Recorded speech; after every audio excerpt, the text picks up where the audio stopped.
That's what we do. All right, we're inside the extremely air-conditioned booth at Crytek at E3.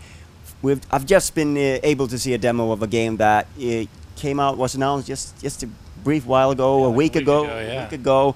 Hunt Horrors of the Gilded Age. First of all, like Crytek USA, everyone may not know who you guys are. Can you give us the background here? Because you do have a little bit of a heritage to carry on with. Yeah, so most of the team came from Vigil. We worked on Darksiders, so all the core leads, and I was one of the founders of Vigil, and after that went down, we pretty much joined the club with Crytek and became their USA studio.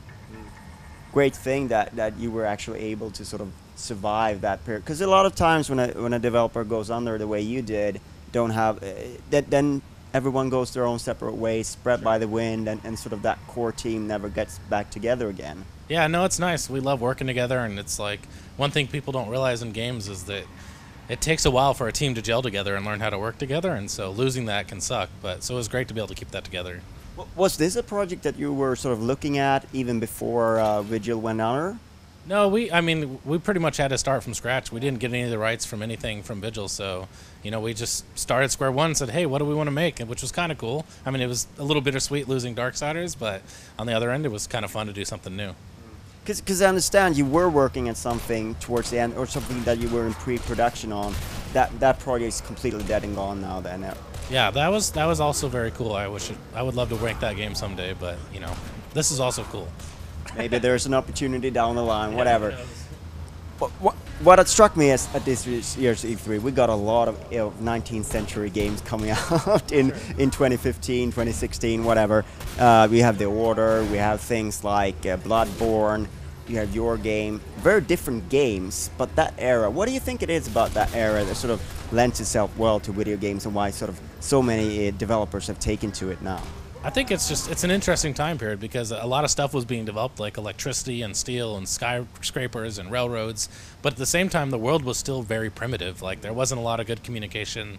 There were still very backwater parts of the world where there's a lot of shadows and creepy stuff lurking, and so you can kind of play up that dichotomy between advancement and primitive, and it's still together in one world together.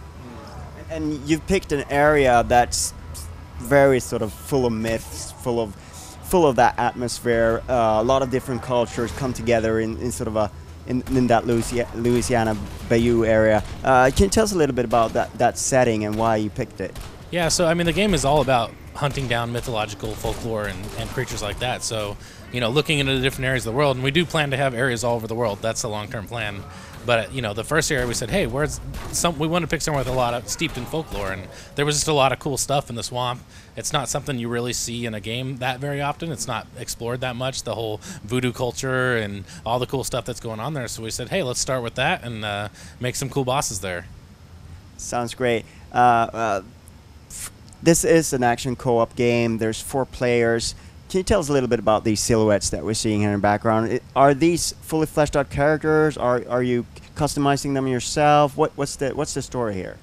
They're fully customizable. So our goal is that if you've seen something in a movie or read it in a book in that time period, if you want to play a Sherlock Holmes type character, or like a Clint Eastwood type gunslinger, or Annie Oakley, or a witch hunter from Eastern Europe, you can. You have full control over how they look, the weapons they carry, the abilities they have, and that's really where a lot of the RPG aspects in the game come into play. So it's taking an open approach rather than sort of class-based approach? Absolutely, yeah. You kind of build your own class. I mean, you have a fixed number of things you can choose, and depending on what you choose, kind of dictates your role in combat. So can you give us any examples of what kind of roles that would be? I mean, a simple thing would be like, hey, I'm going to be a city slicker doctor guy, so I'm going to wear a top hat, I'm going to carry a medical bag and a shotgun, but I'm the guy that heals other people, whereas you're the crazy old coot that carries dynamite, and so you blow things up. And but there's a ton of items like that that allows you to customize your character. But those are just simple examples of how you can differentiate between other players. Here at E3, you're showing off a mission where you're going after a witch. Is it that sort of objective-based, mission-based? Is that what you're going for? Is it level based? How does it play? Sure. The game's it's all co-op mission based, and the cool thing is all the missions are randomly generated. So the layout of the missions, the enemies, the events, and so the idea is you're these monster hunters, and you know there's some crazy shit going on in the bayou, and you go down there and see what's going on, and crazy adventures happen, and that's kind of the impetus of the game. We wanted to create that random mission system so that you never know what's going to happen. Just announced the game coming out on PC as well as new gen consoles, I believe. What's your tact here? Crytek is doing a lot of free-to-play stuff. This is not one of those games, is it? Yeah, it's free to play. It's free to play. Yeah, so part of our goal was it's confusing because it really, when I went in there, I felt like this is a box game that's coming out. That's good, because that was our goal, was that we want to make a AAA game that you would normally pay $60 for, and our intention is to give that entire experience away for free. No pay to win, no artificial blockers, and all you really pay for is ancillary stuff. But honestly, most retail games, they have that ancillary stuff for sale anyway. So really, we look at it as like you're getting a retail game for free. Yeah. And it's a bold move on Crytek's part, but I think when people play the game, they're like, wow, this is pretty awesome. I can try this out, and I don't have to risk $60. Sounds great. Oh, you're also taking that sort of service approach that you're going to launch the game and then build it out from there, or what's the approach to designing the game? Yeah, absolutely. I mean, it's all about hunting bosses. We want to launch with the most bosses of any game ever, but we plan to just keep making them forever, and it's all content you'll be able to play for free. So you jump back in the game, you're like, cool, there's 2 new bosses to kill, and then you go in and do that, and that's part of the experience. All right, so you announced it now.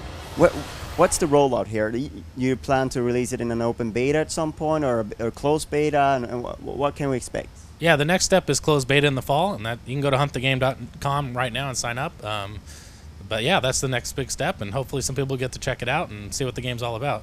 That's on PC, right? The open one, or the closed one? It is on PC, yeah, PC only. Right. But we'll probably do console beta at some point in the future. Hopefully so. I would like to thank you so much for your time. I'm very excited about it, and you fooled me. I didn't think it was free to play, but thank you very much for your time. Cool. Thank you. Have a good day.